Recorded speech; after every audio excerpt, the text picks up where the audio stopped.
कहते हैं छोटे को इतना भी नहीं छोटा समझना चाहिए कि बाद में समझ में आए कि हमने बड़ी गलती कर दी है। यूक्रेन ने रूस के 5 फाइटर जेट को मार गिराया है और एक हेलीकॉप्टर को भी। इसके साथ साथ रूस के सैनिकों को भी पकड़ लिया है। युद्ध में बड़ा पासा पलटा है यूक्रेन ने। और सबसे बड़ी बात ये है कि और अब नाटो ने अचानक से आर्टिकल 4 लागू कर दिया है। क्या है और क्या कुछ चल रहा है, जानेंगे इन खबरों को विस्तार से। रूस की ही टेक्नोलॉजी से मात दी है यूक्रेन ने। ये तो बिल्कुल तय था कि यूक्रेन पर हमला करना रूस का उतना आसान नहीं होने वाला है। अफगानिस्तान वाला हाल यहाँ नहीं होगा। जिस तरीके से अफगानिस्तान की सेना ने अपने हथियार डाल दिए वैसा कुछ भी नहीं होने वाला है और यूक्रेन के लोग देंगे जवाब। यहाँ तक कि यूक्रेन के राष्ट्रपति को अमेरिका की तरफ से ये सलाह दी गई थी कि आप देश छोड़ दें, लेकिन यूक्रेन के राष्ट्रपति जेलेंस्की अभी भी अपने देश में डटे हुए हैं। न सिर्फ देश में डटे हुए हैं बल्कि यूक्रेन के आम लोगों ने भी हथियार उठा लिया है। इन सब के बीच रूस को ऐसा लगा कि अपनी थल सेना का इस्तेमाल नहीं करेंगे। थल सेना का इस्तेमाल अगर करेंगे तो यूक्रेन की सेना भी बड़ी है, कहीं यूक्रेन हावी न हो जाए। ऐसे में सबसे पहले आत्मविश्वास है यूक्रेन का, उसे तोड़ने के लिए रूस ने अपनी वायु सेना का इस्तेमाल किया। आपको बता दें यहाँ बाइडेन बहुत बड़ी चूक कर गए। बाइडेन को शायद ऐसा लगा कि दुनिया रूस के ऊपर प्रेशर डालेगी और रूस रुक जाएगा, लेकिन पुतिन इस बार इतने ज्यादा आक्रामक हैं जिसे देखकर ऐसा लग रहा है कि दुनिया वर्ल्ड वॉर 3 की तरफ जा रही है। और आपको बता दें ऐसा होना शुरू भी हो गया है। पर ये जानिए कि कैसे रूस ने अपने फाइटर जेट को भेजना शुरू किया। अति आत्मविश्वास में भरे पुतिन ने सबसे पहले वायुसेना की कार्रवाई की और इस वायुसेना की कार्रवाई में भारी पड़ गया रूस को। रूस के 5 फाइटर जेट को मार गिराया यूक्रेन ने और एक हेलीकॉप्टर को भी। इसके साथ साथ कई सैनिकों को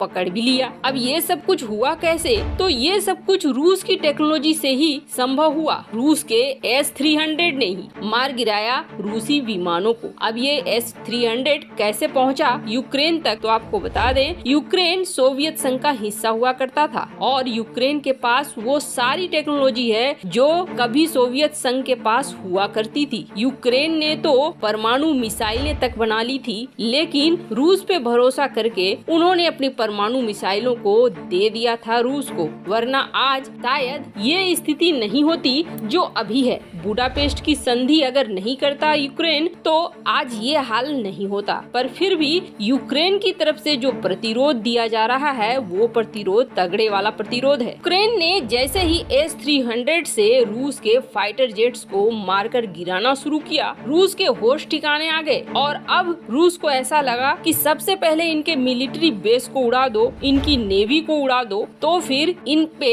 थल सेना से कार्रवाई करना आसान हो जाएगा। ऐसे में रूसी एयरफोर्स और रूसी मिसाइलें सबसे पहले यूक्रेन की नौसेना को तबाह करने लगी और ऐसा हो गया कि यूक्रेन की नौसेना तबाह हो भी गई। वैसे यूक्रेन की नौसेना में कोई बहुत बड़ी चीजें नहीं है, न तो एयरक्राफ्ट कैरियर वगैरह है। छोटी सी यूक्रेन की नौसेना थी जिसे तबाह करना रूस के लिए बेहद आसान था। और अब रूस यूक्रेन के मिलिट्री बेस की तरफ बढ़ रहा है, खास करके डिफेंस सिस्टम को उड़ा रहा है। इतना तो तय है कि रूस जीत जाएगा इस जंग को, लेकिन ये भी तय है कि यूक्रेन जिस तरीके से जवाब दे रहा है उस तरीके से शायद ही किसी छोटे से देश ने जवाब दिया होगा। पर यहाँ अमेरिका से बड़ी चूक हो गई। अमेरिका से बार बार मांगा था यूक्रेन ने डिफेंस सिस्टम और अमेरिका ने डिफेंस सिस्टम नहीं दिया। अमेरिका से थर्ड डिफेंस सिस्टम की मांग की गई थी, वहाँ भी नहीं मिला। यूक्रेन ने इजराइल से बराक की बात की थी, आयरन डोम की बात की थी,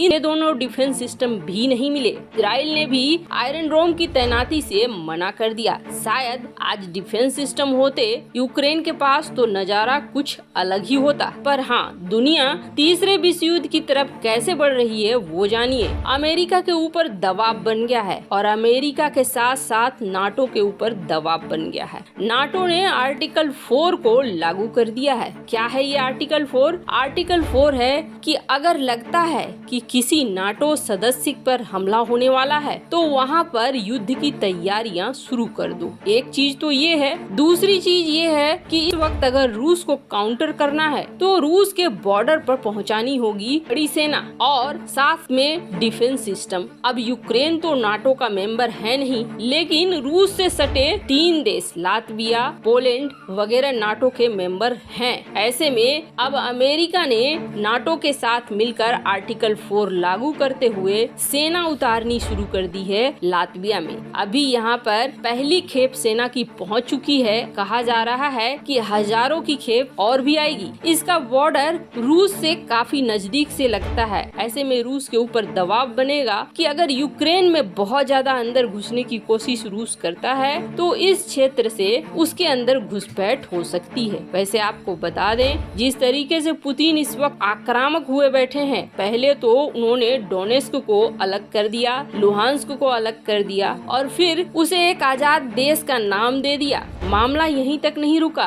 बमबारी करते करते अब ये यूक्रेन की राजधानी की तरफ बढ़ रहे हैं। मतलब इरादा सिर्फ इन 2 छोटे छोटे देशों तक नहीं था, बल्कि इरादा था पूरा यूक्रेन को कब्जाना। और इसमें कोई बड़ी बात नहीं होगी अगर कल सुबह तक ये खबर आए कि यूक्रेन पर रूस का पूरी तरीके से कब्जा हो गया है। पर ये भी सच है कि अगर ये युद्ध यूक्रेन से आगे बढ़कर पोलैंड, लातविया या किसी भी नाटो मेंबर तक पहुंचता है तो फिर ये अमेरिका के लिए करो या मरो वाली स्थिति होगी। अमेरिका नाटो नजरअंदाज नहीं कर सकता है और ये आर्टिकल 4 जो लागू हुआ है, ये आर्टिकल 4 लागू हुआ है, ये आर्टिकल 4 आर्टिकल 5 में तुरंत बदल जाएगा। मतलब कि यहाँ पर अब किसी भी हाल में नाटो के मेंबर को भेजनी होगी अपनी सेना। और नाटो और रूस की जंग हुई तो ये जंग परमाणु युद्ध में बदलेगी। परमाणु युद्ध में बदलेगी मतलब विनाश और दुनिया वर्ल्ड वॉर 3 की तरफ बढ़ जाएगी।